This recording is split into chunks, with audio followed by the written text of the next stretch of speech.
আপনিও যদি ইংরেজি উচ্চারণ নিয়ে আমার মতো একটু হলেও সচেতন হয়ে থাকেন, তাহলে হয়তো আপনি এটাকে উচ্চারণ করবেন ফ্যান, এটাকে হয়তো বা পেন্সিল, অথবা এইটা যদি হয় তাহলে প্লাস্টিক। তাহলে এটাকে কি উচ্চারণ করবেন বলেন তো? স্পুন। আর এটাকে স্পাইডার। আর এটাকে যদি বলি স্পোকেন, তাহলে কিন্তু ভুল বলছেন।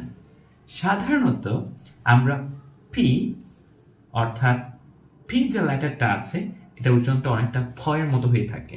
কিন্তু একটা রুল, অথবা এই রুলটা না জানার কারণে আপনারা কিন্তু আবার অনেকগুলো উচ্চারণ ভুল করছেন।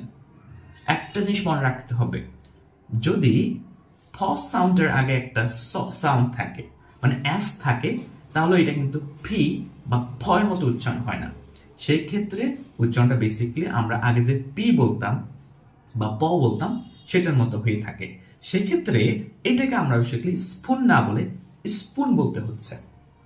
এইটাকে স্পাইডার না বলে স্পাইডার বলতে হচ্ছে। অথবা আমরা যখন বলি স্পোকেন ইংলিশ, তখন কিন্তু স্পোকেন বললে আপনার ভুল হয়ে যাবে। সো ইংলিশ ইনসাইটের সাথে থাকুন। চ্যানেলটা যদি এখন সাবস্ক্রাইব করে না থাকেন, সাবস্ক্রাইব করুন আর ইংরেজি শিখুন আমার সাথে। So thank you, wish all a very good lakh.